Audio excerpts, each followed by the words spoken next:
Hey guys, Cam for 15 back out with another video for you guys, and I'm back with another video where we are talking Tokyo Revengers. If you're wondering why this video is getting out later than usual, well, busy life, busy stuff, yada yada yada. And like I said, things happen in personal life that guess what, I can't get to these things. But I'm now getting to Tokyo Revengers now, which I thought was another solid episode. And man, finally, finally, Takemichi finally at least tells somebody in the past that he's from the future, and then he can go back in the past to try to change the future to pretty much end up saving his girlfriend. And for some character that has been going through a very difficult time with everything that's been happening, it feels good for him to get, I guess you can say, something off his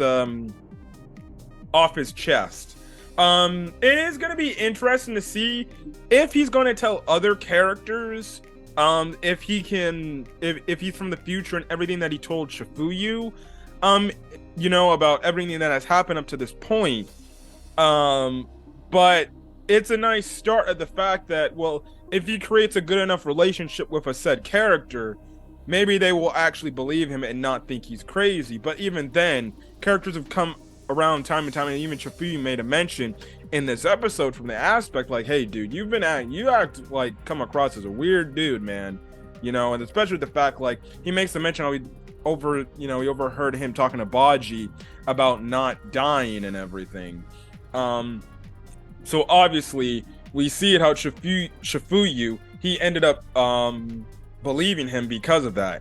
So it's going to be very interesting to see if the more, things end up turning out for the better, the more he will end up potentially telling somebody about what's going on about the future and why he's, back there to change. Because he gives Chifuyu the entire details. He tells him, like, oh yeah, Kisaki, he kills your ass in the future. And things like that. He does this. And then obviously I found it absolutely hilarious how Chifuyu's like, really? That kind of sucks that I'm going to die to Kisaki. Well, I guess I'm going to have to find some way to kill him first before anything. But that time will have to come at a later point. So, yeah, it was always interesting to me watching this series. Me being an anime only person, I was just wondering, like, is he going to end up just telling somebody? Because I feel like, that's kind of the thing. Now, the interesting thing is, I wonder if he's going to ever talk to Hina about this. The fact, like, no, I'm freaking Takemichi from the future. I've come back in time to try to save you from dying. Now, again, see, the thing with these time travel storylines is the fact that typically when a character from the future goes back into the past to tell some other character from the past that, oh, I'm from the future, I'm here to change the future by affecting stuff in the past. Typically in time travel stories, when that element is dropped, when that character just opens out and everything, typically bad things actually end up starting to happen. Now, with Tokyo Revengers, anything can frickin' happen because this show, they have plot twist after plot twist after plot twist. So it would absolutely not shock me if, because now Chifuyu knows of the future of his future, he might end up suffering maybe a fate worse. Well, I would say he probably ends up maybe kicking the bucket, maybe dying way earlier. Maybe in this run of the past, he may end up actually dying. Because typically that's kind of how these, Back to the Future like situations happen. You tell a character from the past, like, hey, I'm from the future. I've come here to change the past, which they will then thusly change the future. Typically, characters end up dying, and if anything, if a character from the future tells somebody about the past that they're from the future, well, then things go from bad to worse because you're affecting the timeline, and everything. But it's gonna be interesting to see that the whole case, with everything that's gonna be happening, in this Christmas Showdown arc. I found it absolutely hilarious at the end of the episode when there was this whole meeting with practically all the captains from the Tokyo Manji gang or Tomon. And you have it where Shifuyu's like, oh, don't worry. we're gonna find a way to keep Hakai from disbanding. So I found it absolutely hilarious how this dude Chifuyu didn't even know what the hell. He's pretty much of an idiot. Because he's like, oh, like the first option was to give like Mikey this food or something like that and tell Takemichi to do that. And I swear, Mikey gave that cold ass dead look where he's like, you think this is the effing time right now? No, get this out of my face. And even freaking you have Drock and be like, what the hell is wrong with you? Right now's not the time for jokes. So that was absolutely funny. But we see the thing is because that in that whole scene, we know that Hakai ends up leaving Tomon and obviously joins the Black Dragons, and apparently he is the main person that more than likely kills his brother Taiju.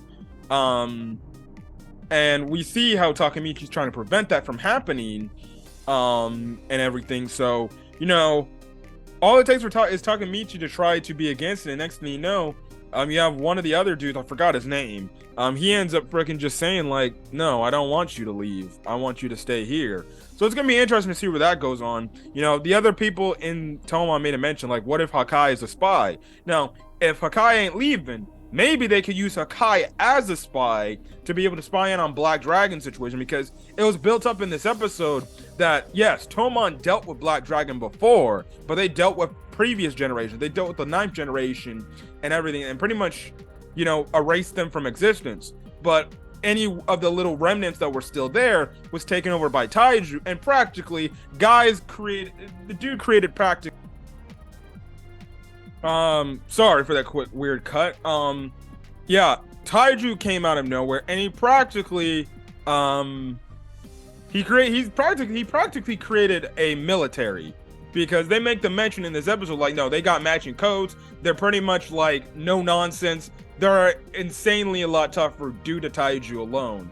So the build up for the Black Dragons, now this 10th generation Black Dragon, it's absolutely more insane than previous generations. It seemed like in previous generations, it was just a little gang that was just like, oh, yeah, we're here, and everything. And then when Taiju eventually took over, it's like this guy practically made these guys into a force where it's like, no, you don't want to mess with these guys on the streets. You run into one of these guys, well, then you're probably more than likely gonna die. So it's definitely interesting to say the least. What is Takemichi and the rest of Tomon are up against. But it's gonna be interesting to see where that is gonna go. But you see Taiju, he ain't no nonsense guy. He's like, ninja, please. If you ain't gonna do it, then I'll kill him myself. Like, he wasn't even hitting his own dang sister. I'm like, geez Louise. So it's gonna be very interesting to see how they're gonna take this guy down. It's gonna be very interesting to get maybe some understanding, some backstory.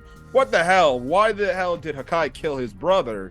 Or unless there's any other crazy plot twist. I don't know what's going to happen going forward, because Tokyo Revengers, there's typically, from what last season was, there's always that one cliffhanger, that one plot twist where it's just like, oh shoot, this thing is getting crazy. And like I said, in like I think my last episode review, I know, not a lot of people are high on Tokyo Revengers, especially with the way I heard that the manga ended. Now I don't know how the manga ends, but I heard not a lot of people were happy about that. Now, I'm still enjoying what I'm getting out of Tokyo Revengers.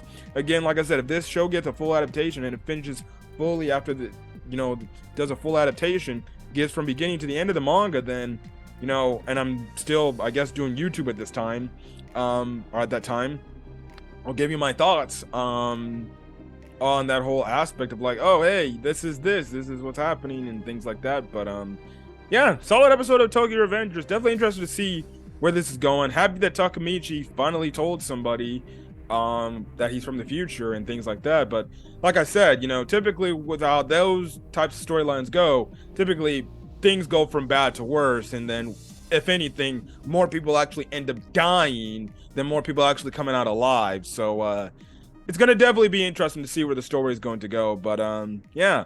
Anyways, guys, if you guys like the video, leave a like, put in the comment section your thoughts on this week's episode of Tokyo Revengers, as well as hit the subscribe button if you want to get more Tokyo Revengers content or any other anime or manga content I upload to the channel. Till then, guys, stay safe out there and have a great rest of your day or night on this video. Peace.